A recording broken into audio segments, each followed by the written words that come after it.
Il y a 3 routes du cassoulet, celle de Castelnaudary, de Carcassonne et de Toulouse, où nous nous trouvons aujourd'hui. La légende raconte que pendant la guerre de 100 ans, Castelnaudary était assiégée par les Anglais. Les habitants, qui n'avaient plus rien à manger, ont rassemblé leurs victuailles, fèves, lard, restes de viande de toutes sortes. Le tout cuit dans une cassole. Revigorés, ils boutèrent les Anglais jusqu'à la Manche. Si on parle français aujourd'hui, c'est un peu grâce au cassoulet. «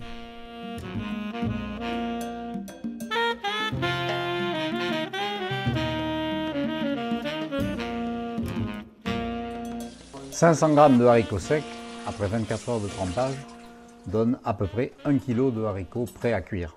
Pour cuire ces haricots, il faut confectionner un bouillon. Le bouillon se fait à partir d'un os de jambon ou de couenne de jambon si on ne dispose pas d'un os complet.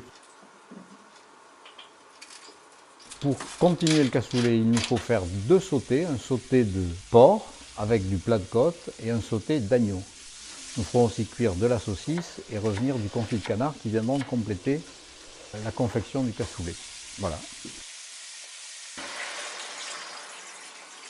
Au royaume du cassoulet existe aussi la Sainte Trinité, le Père, le Fils et le Saint-Esprit.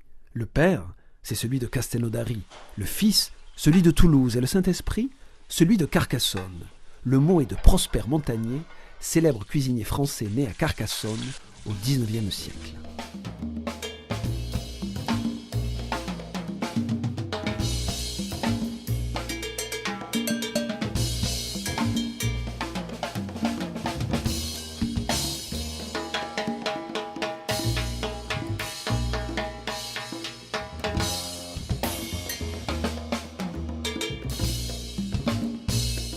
Et c'est dans la cassole que se passe l'osmose.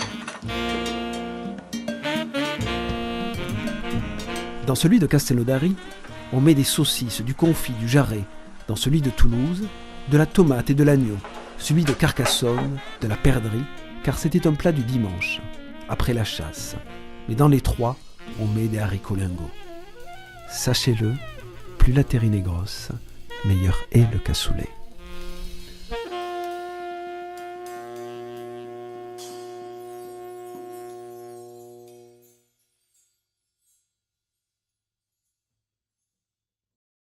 Michelin, a better way forward.